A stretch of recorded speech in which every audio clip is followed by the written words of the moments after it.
Ketika itu entah kenapa teman-teman, dari dalam hati itu Santi kayak yakin banget kalau bayi ini adalah putranya yang sudah berpulang. Santi pun menangis dan dia memeluk putranya ini. Di dalam pelukannya itu si putranya ini seperti berbicara melalui kata hati itu loh. Ibu, ibu, adik lapar, adik dingin. Ibu, adik lapar, adik dingin. Waktu itu entah dari mana datangnya rasa haru, rasa sakit. Santi merasa kok dia tuh pengen banget menangis ketika mendengar bayi ini tuh bilang lapar dan juga dingin. Nah setelah itu tiba-tiba Santi melihat ya ada cahaya kuning yang sangat menyilaukan yang menghisap si bayi yang sedang dipeluk oleh Santi ini. Kemudian si bayi ini pun hilang di kegelapan kekuningan ini. Santi pun tersadar, oh ternyata tadi itu Santi waktu muspes teman dia tuh sempat pingsan, dan kemungkinan saat dia pingsan inilah dia bertemu dengan si bayi tersebut. Dan ketika itu semeton si orang pintar menjelaskan, sepertinya ada barang yang tidak baik yang ditanam oleh seseorang di rumahnya Santi. Dan itulah yang membuat Santi ini keguguran. Nah, kemungkinan yang diincar oleh si orang yang menanam barang jelek ini bukanlah anaknya, tapi mungkin Santi. Tapi mungkin karena si oknum ini tidak tahu kalau Santi sedang hamil, Santi ini sudah kadung terkena dari efek barang tersebut, sehingga Santi pun harus kehilangan anaknya. Dan mungkin karena tampaknya si Santi ini lebih panas daripada anaknya lah yang menjadi sasaran dan bukan Santi. Tapi ini tuh baru kayak perkiraan si orang pintar. Nah ketika itu semeton Santi ini diberikan batu hitam. Batu hitam ini harus diletakkan di mana dulu Santi sering melihat penampakan, dan tunggu sampai 7 hari. Kalau selama 7 hari ini ada keluarga terdekat atau mungkin orang terdekat yang sakit, berarti dialah yang menyakiti. Tapi kalau memang tidak ada, berarti itu tuh memang sudah takdir dari anaknya berpulang, dan mungkin Santi memang kayak cuma sedang stres gitu loh. Nah setelah Santi pulang dari sana, Santi pun memberikan bekal kepada karyawannya yang sudah mengantarkan, bekal uang terus memotong sebagai ucapan terima kasih. Akhirnya Santi pun menelpon suaminya dan Santi bilang ingin pulang ke rumah. 2 hari kemudian Santi pulang ke rumah, dan ketika itu rumah suasananya sudah sangat berbeda. Rumahnya ini kayak benar-benar mencekam banget. Dan Santi tuh kayak bingung, ini tuh kenapa. Setelah Santi bersih-bersih dengan kedua ART-nya berserta dengan suaminya, diam-diam di lantai 2 di dekat tangga menuju ke lantai 2, di sampingnya itu kan ada pot, semeton ada kayak pot besar yang kayak bunga mawar palsu warna putih. Santi pun menaruh batu hitam yang diberikan oleh orang pintar ini di dalam pot tersebut. Dan Santi tuh kayak menunggu kira-kira siapa ya ini oknum yang sudah berbuat seperti ini gitu loh. Nah tiba-tiba 3 hari kemudian ART yang biasanya menjaga putra pertamanya Santi ini ketika sedang mengepel di lantai 2 kepleset dan jatuh dari tangga. Dan ART-nya ini ketika jatuh ya kebetulan Santi sedang di belakang di dapur sedang makan dengan suaminya. Ketika Santi mendengar bluk, Santi pun bangun dong dengan suaminya dan melihat si ART ini yang biasanya menjaga putra pertama itu sedang terkapar di bawah tangga. Dan tiba-tiba ART-nya ini mengeluarkan darah dari kemaluannya. Santi kaget, suaminya lebih kaget. Ketika itu ya Santi, ayo pak bawa ke rumah sakit. Tapi suaminya bilang, enggak, kamu gak usah ikut, saya aja yang bawa ke rumah sakit, kamu jaga aja putra pertama kita gitu loh. Santi pun bingung, ini kenapa kok suaminya malah kayak gercep banget pengen sendirian mengantar ART-nya. Tapi karena Santi juga tidak mau terlalu repot, dia percaya kepada suaminya, dia pun menunggu di rumah sampai 2 hari semeton ART-nya ini di rumah sakit. Dan ketika Santi bertanya kepada suaminya, itu kenapa gitu loh. Nah suaminya bilang, menurut dokter si ART ini kemungkinan kemaluannya terbentur bucun tangga sehingga pendarahan di dalam, dan Santi tidak perlu khawatir. Dan menurut suaminya juga ART-nya ini mengundurkan diri karena merasa capek dan ingin istirahat di kampung. Santi percaya saja dong semeton. Dan ketika itu Santi pun menitipkan uang 1,5 juta untuk ART-nya ini untuk bonus, karena dia tuh sudah sangat laten ketika menjaga putra pertamanya selama Santi ini dalam masa-masa kehamilan putra kedua. Dan ketika itu juga semeton ya, setelah itu Santi tuh kok sering sekali mendengar kalau ipar pertamanya nelpon suaminya dan bilang, ibu jatuh sakit dan sekarang sedang berada di rumah sakit. Nah saat itu juga Santi dengan suaminya pergi ke rumah sakit dengan putra pertamanya juga. Nah, ketika itu putra pertamanya Santi ini kan sudah bisa berbicara sama tahun yang walaupun dia tuh belum sekolah gitu loh. Putra pertamanya ini bilang gini sama tahun di mobil, "Bapak, itu Mbak Susi nggak ikut ya dengan kita. Mana Mbak Susi?" gitu. Nah, Santi pun kayak, kok bisa putra pertamanya menanyakan ART atau si Mbak Susi ini adalah nama ART yang merawat si putra pertama gitu loh. Kok bisa menanyakan si ART gitu. Nah, bapaknya tuh kayak menjawab dengan gugup kepada anaknya kayak, "Iya, Mbak Susi nanti berhenti kerja nanti, soalnya dia mau pulang kampung." Tiba-tiba putra pertamanya si Santi ini tantrum, dia menangis dan bilang, nggak mau adik, nggak mau. Mbak Susi selesai bekerja, adik mau ketemu Mbak Susi." Pokoknya terlihat sekali kalau putra pertamanya ini benar-benar sayang dan juga akrab dengan Mbak Susi. Di sana Santi bingung sementara, kok bisa-bisanya putranya ini sedekat itu dengan Mbak Susi. Nah, tapi Santi diam, dia tuh kayak menahan ini semua kayak, tidak mungkin, tidak mungkin, tidak mungkin. Nah, sementara ingat nggak, waktu si Santi ini hamil, dia kan sempat curiga jangan-jangan suaminya ini punya selingkuhan kan.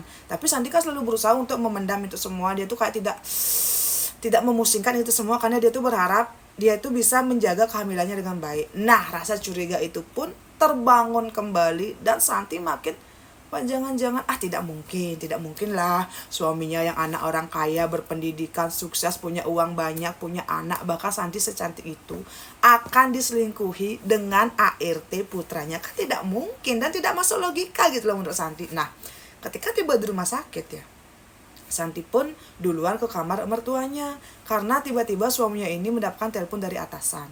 Suaminya pun permisi ingin ke toilet sebentar sambil mengangkat telepon. Dan Santi pun menuju ke ruang rawat inap mertuanya. Ketika berada di depan pintu, si Santi kok melihat ada Susi di dalam sedang bersama dengan kedua mertuanya dan juga dengan kakak iparnya.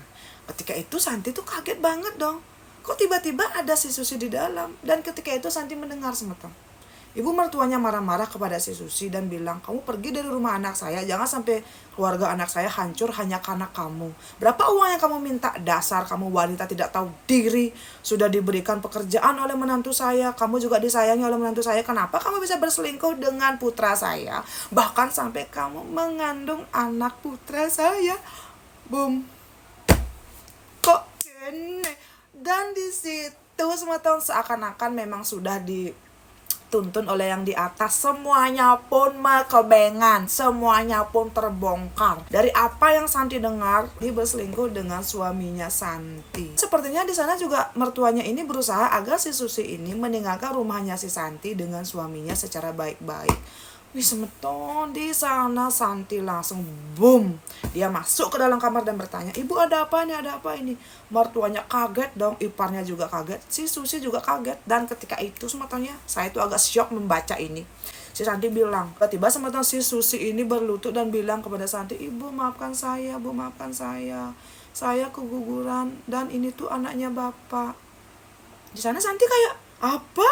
Nah, mertuanya si Santi ini berusaha meleraikan Santi dengan Susi, tapi Santi tuh menangis dan bilang kepada mertuanya, "Cukup Ibu, diam, saya ingin mendengar apa yang dikatakan oleh Susi."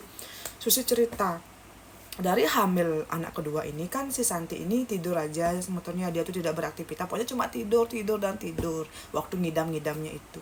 Waktu itulah kan terpaksa si Santi ini mencari ART untuk mengasuh putra pertama, dan dari sanalah ART-nya ini mulai berpacaran dengan suaminya Susi sampai hamil. Dan ternyata semeton, saat Susi jatuh dari tangga mengeluarkan darah, itu saat Susi keguguran anak dari suaminya Santi. Boom, kok gini? Setelah mendengar penjelasan dari Susi, entah kenapa feelingnya Santi ini yakin dan percaya dengan apa yang dikatakan oleh Susi. Santi pun menangis, menggendong putra pertamanya dan berlari ke parkiran. Dia pun memanggil Grab dan pergi dari rumah sakit tersebut. Santi pun menangis di sepanjang jalan dan memeluk putranya. Tiba di rumah, Santi bertanya kepada putranya apa yang terjadi selama ini. Di sana semeton, mungkin karena anak kecil tidak bisa berbohong ya, putra pertama bercerita kalau putra pertamanya ini sering melihat bapaknya dengan Susi berpelukan, dan juga sepertinya si Mbak Susi ini sering diberikan uang, baju dan juga perhiasan oleh suaminya si Santi. Di sana putranya juga bilang kalau bapaknya sering ngomong gini kepada putranya, "Jangan bilang ke mama ya, nanti mama marah. Bapak dengan Mbak Susi cuma berteman." Nah, di sana semeton dengan pengakuan dari putra pertamanya, Santi pun yakin 100% kalau memang yang jahat adalah suaminya dengan si Susi. Dan di sana juga Santi yakin yang menyebabkan kemungkinan dia itu sakit dan melihat hal-hal mistis adalah siapa? Benar, si Susi, karena sepertinya Susi ini ingin sekali menggantikan posisinya Santi menjadi nyonya di rumah tersebut. Aduh, di malam itu semeton Santi pun mengunci semua pintu. Dan dia mendengar dong suara mobil suaminya beberapa jam kemudian. Suaminya berteriak agar Susi membuka pintu, tapi Susi tidak membuka pintu. Suaminya menelpon, dia tidak merespon sama sekali. Dan besok paginya ya, akhirnya suaminya ini kan di malam itu ke rumah sakit mencari mertuanya, dan Santi tidak tahu apa yang terjadi di sana. Susi pun mengambil baju-baju perhiasan berikut dengan mobilnya. Dia pulang ke kampung mencari kedua orang tuanya. Di sana dia menangis. Dia tuh kayak tidak menyangka semetong. Kenapa kok bisa-bisanya suaminya berselingkuh dengan ART-nya sendiri? Tiba di kampung, Santi menceritakan apa yang dia dengar dan dia tahu selama ini. Ternyata kini. Dan saat itu, orang tuanya menangis. Orang tuanya bilang kepada Santi, pikirkan baik-baik. Kamu jangan hanya karena marah sesaat mengakhiri rumah tanggamu, pikirkan baik-baik. Santi pun berpikir, dah. Di hari itu juga, Santi meminta kepada kedua orang tuanya untuk mencari orang pintar dan bertanya ini tuh ada apa, siapa anak yang terus dia lihat yang bilang haus dan lapar. Setelah memperluas ini semeton di sana, roh dari anak keduanya pun turun. Konon katanya, saat anaknya ini diaben, si Santi kan masih di rumah sakit dan dia tidak tahu kan apa yang terjadi. Semua itu diurus oleh mertuanya dan juga oleh suaminya. Ternyata ketika anaknya ini diaben, mertuanya Santi lupa memberikan pakaian dan juga metode untuk roh dari si anaknya. Dan itulah yang membuat ketika anaknya ini sudah pindah ke alam sana, anaknya ini melalung semeton. Dia tidak pakai baju, tidak pakai celana, tidak pakai udeng, tidak pakai kamen, tidak pakai apapun. Selama berbulan-bulan anaknya kan ngayah di dunia sana. Tapi kembali lagi, kalau semeton percaya silakan, kalau tidak juga silakan. Anaknya ini kan ngayah di dunia sana. Semua teman-temannya ada yang memakai kalung, ada yang memakai dress, ada yang memakai pita, ada yang memakai sepatu. Cuma anak keduanya Santi lah yang bertelanjang bulat di sana dan selalu kelaparan. Karena ketika sebelum ngaben ini, mertuanya si Santi lupa membuat sodan untuk cucunya sendiri semeton. Ketika ditanya oleh Santi, adik marah ya sama ibu ya, adik benci sama ibu karena ibu tidak bisa mempertahankan adik. Putra pertamanya bilang ya, enggak kok bu, adik enggak benci, ini kan bukan salah ibu, adik sayang sama ibu sama bapak. Adik janji nanti kalau ibu sama bapak rujuk, nanti adik bakalan lagi numitis dan menjadi adik komang. Jadi tolong ya bu ya, maafkan bapak. Nah, roh dari anak keduanya Santi ini menjelaskan kalau ternyata bapaknya ini selama ini tergoda oleh si Susi karena Susi itu membawa pengasih yang membuat suaminya Santi tergoda dan akhirnya mereka berselingkuh semeton.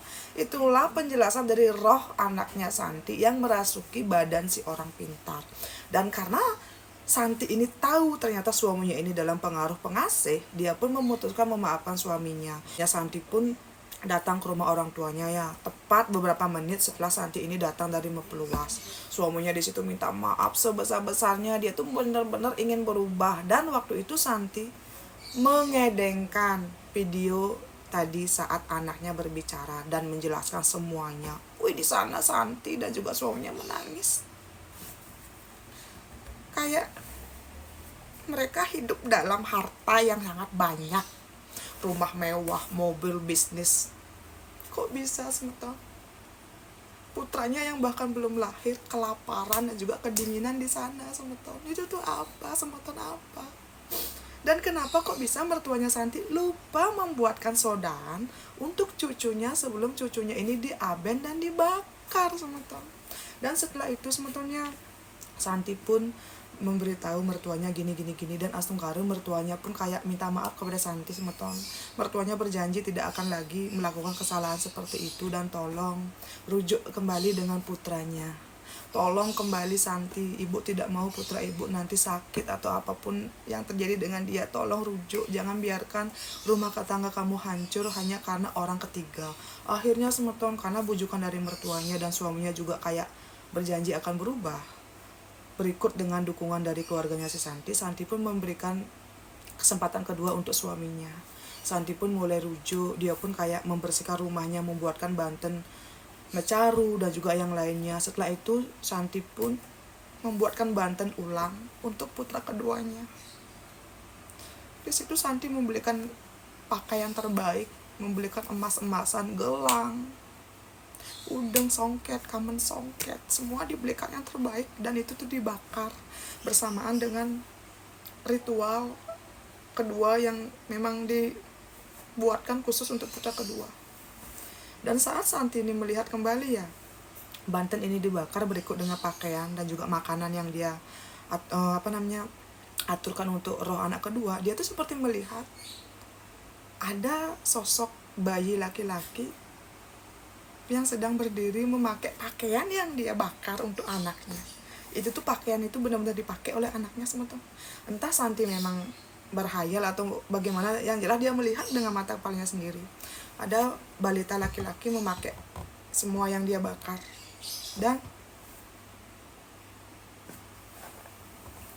balita ini tersenyum sambil seolah-olah balita ini kayak, terima kasih ibu ya, adik udah pakai baju baru. Ini tuh terdengar kayak gak masuk akal sama Tuhan, tapi ada sama Tuhan yang seperti ini, ada gitu loh. Setelah itu sama Tuhan, Santi pun berusaha memperbaiki diri. Dia berusaha lagi menjadi ibu dan juga menantu yang baik. Berikut juga membangun bisnisnya dengan suaminya. 5 tahun berlalu, akhirnya Santi pun hamil anak ketiga. Dan anak ketiga cowok lahir. Anak ketiga lahir astungkara dengan sehat dan sempurna.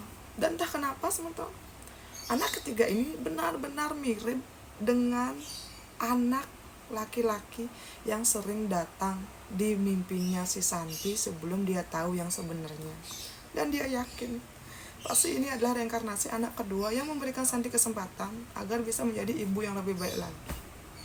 Dan setelah semua ini, Santi tuh kayak benar-benar bersyukur karena Tuhan masih memberikan dia kesempatan untuk memperbaiki apa yang sudah hancur dulu. Dan Santi bilang kepada saya seperti ini, tuh semoga cerita ini bisa membuat semeton-semeton yang menonton cerita ini menjadi lebih terbuka. Tidak ada salahnya kita memberikan kesempatan untuk pasangan kita yang mungkin sudah melakukan kesalahan, selama mereka benar-benar mau berubah. Dan suksemu untuk semeton yang sudah menonton ya. Terima kasih banyak untuk kalian yang sudah mau menonton dari awal sampai akhir. Dan Mbok Santi bilang, semoga kalian dan juga saya tidak pernah mengalami apa yang dialami oleh Mbok Santi ini. Nah, untuk Mbok Santi, suksemu, semoga Mbok dan juga keluarga kecilnya bisa makin bahagia ke depannya. Untuk semetonku, jangan lupa tinggalkan jejak. Silakan kalian berkomentar. Kalian percaya nggak sih dengan ceritanya Mbok Santi ini atau bagaimana? Coba berkomentar. Untuk semeton yang sudah nonton dari awal sampai akhir, suksemu banget. Sampai ketemu di cerita saya selanjutnya. Dadah.